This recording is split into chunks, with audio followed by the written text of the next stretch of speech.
I left India 35 years ago, went on to the United States, and had tremendous success in that meritocracy. But none of that could have happened if I hadn't had a wonderful upbringing very much here in India. So I have a lot to thank India for.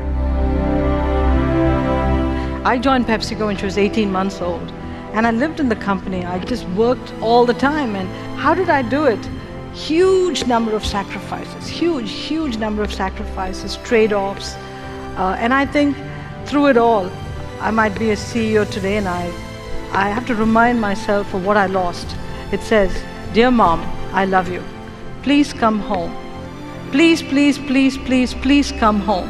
I love you, but I love you more if you came home." This is my 4 or 5-year-old writing these notes.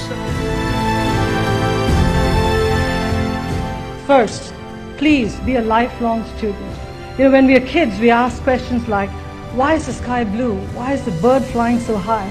But for some reason, as we get older, that curiosity goes away. And if we are happy with the knowledge we have, then we are actually going to atrophy. So please remain a lifelong student. Don't lose that curiosity. Second, whatever you do, throw yourself into it. Throw your head, heart, and hands into it. I look at my job not as a job. I look at it as a calling, as a passion. And I don't care about the hours. I don't care about the hardship. So whatever you do, please look upon it as a calling and a passion, not as a job, not as something temporary. The third and the most important one, please help others rise. Greatness comes not from a position, but from helping build the future.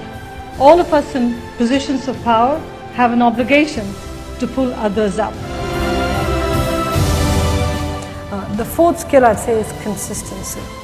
It's important that leaders are consistent. You can change your mind, but change your mind against a consistent framework, because if you're not consistent, people are always second guessing what you're doing. So be consistent. And the last skill is your compass. Integrity is critical in this job. You can be competent, you can be courageous, have confidence, be a great communicator, be consistent. But if you don't have integrity, that compass doesn't point true north.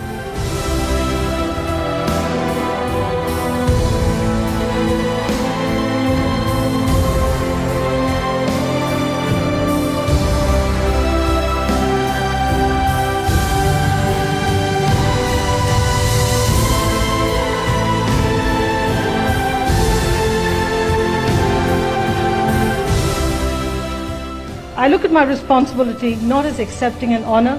I look upon it as accepting a challenge and a responsibility, an obligation to actually make it possible for the people who are younger to come up and achieve levels of greatness so they too can be on the stage sometime in the future.